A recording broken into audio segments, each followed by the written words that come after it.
முக்கடல் சூழக்கூடிய குமரி முனையில முப்பால் புலவன் வள்ளுவனுக்கு முத்தமிழறிஞர் கலைஞர் நிறுவன பேரறிவு சிலை, அந்த சிலையினுடைய வெள்ளி விழாவை நாம் கொண்டாடணும். திருவள்ளுவர் சிலையும் விவேகானந்தர் பாறையும் இணைக்கிற கண்ணாடி திறந்து வச்சேன்.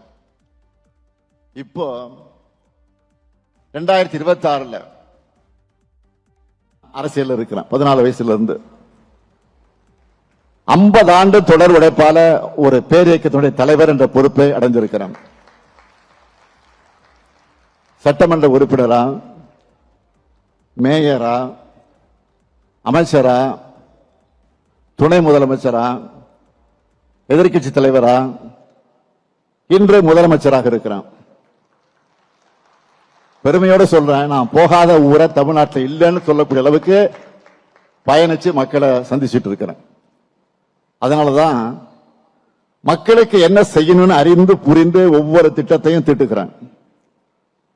உங்கள் எதிர்காலத்தை என்னை நம்பி தமிழ்நாட்டு மக்களான நீங்க ஒப்படைச்சிருக்கீங்க. அதுக்கு நான் நிச்சயமாக உண்மையாக இருப்பேன். உங்க நம்பிக்கையை காப்பாற்றுற மாதிரி தான் நான் உழைச்சிக்கிட்டு இருக்கிறேன். இன்னும் சொல்லட்டுமா, என் சக்திக்கு மீறி உழைச்சிக்கிட்டு இருக்கிறேன். வாக்களித்த மக்களுக்கு மட்டுமல்ல, வாக்களிக்காத மக்களுக்கும் சேர்த்துதான் உழைக்கிறேன். ஆனா சில தேர்தல் நேரத்தில் மட்டும் உங்களை வட்டம் அடிப்பாங்க. தேர்தல் நேரத்தில் மட்டும் வருவாங்க. தேர்தல் சீசன் காரணத்தினால மாண்புமிகு பிரதமர் மோடி அவர்களும் இனி அடிக்கடி தமிழ்நாட்டு பக்கம் வரப்போறார். ஏற்கனவே வர ஆரம்பிச்சுட்டாரு, இன்னும் வரப்போறார். அதை நினைச்சு அவருடைய கூட்டணி பயப்படுறாங்க. ஏன் தெரியுமா? எவ்வளவு அதிகமா பிரதமர் அவர்கள் இங்க வராரோ அந்த அளவுக்கு பெரிய வித்தியாசத்துல என்டிஏ கூட்டணி தோல்வி அடையும். ஏன்னா தமிழ்நாட்டுக்கு ஒண்ணுமே செய்யல என்பது மக்களுக்கு ஞாபகம் வரும். நேற்று கூட அமைச்சரவை கூட்டத்தில் குஜராத் மாநில மெட்ரோ திட்டத்துக்கு ஒப்புதல் வழங்கியிருக்காங்க. தமிழ்நாட்டுக்கு எதுவும் இல்லை. தேர்தல் வருதுன்னு பட்ஜெட்லயும் ஒண்ணும் இல்லை. தமிழ்நாட்டுக்கு போக போறமே அமைச்சரவை கூட்டத்திலே நம்ம கோரிக்கை ஒன்றுக்கு கூட ஒப்புதல் தரல. அதனால்தான் நான் அடிக்கடி சொல்றேன், இந்த தேர்தல் என்பது தமிழ்நாடு வெர்சஸ் என்டிஏ. தமிழ்நாடு சேஞ்சாதி கோட்டையிலிருந்து ஆளப்படணும், டெல்லியிலிருந்து ஆளப்படக்கூடிய நிலை வரக்கூடாது. இதை தீர்மானிப்பதற்கான தேர்தல் தான். தமிழ்நாட்டை அனைத்து வகையிலும் தாழ்த்தி வீழ்த்தணும்னு பாஜக நினைக்குது. ஏன்னா வளர்ச்சி இருக்கக்கூடிய மாநிலத்தில் பாஜக இருக்காது. பாஜக இருந்தா வளர்ச்சி இருக்காது, அங்க வளர்ச்சி இருக்காது. குமரி மாவட்டம் என்பது எல்லா மதங்களையும் சேர்ந்த மக்களும் நல்லிணக்கத்தோடு வாழ்ந்து வரக்கூடிய மாவட்டம். ஆனா நாடு முழுக்க என்ன நடந்துகிட்டு இருக்கு?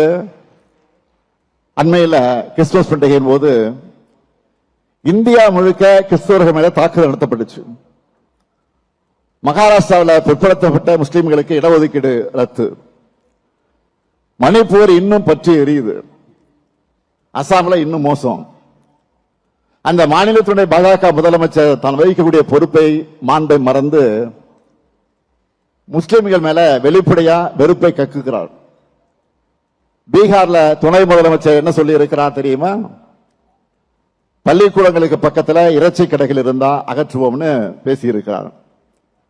நாம என்ன சாப்பிடணும்னு முடிவு பண்றதுக்கு இவங்க யாரு? இப்படி ஒரு நிலையை தமிழ்நாட்டிலையும் கட்டமைத்து விடத்தான் அவங்க தவிக்கிறாங்க.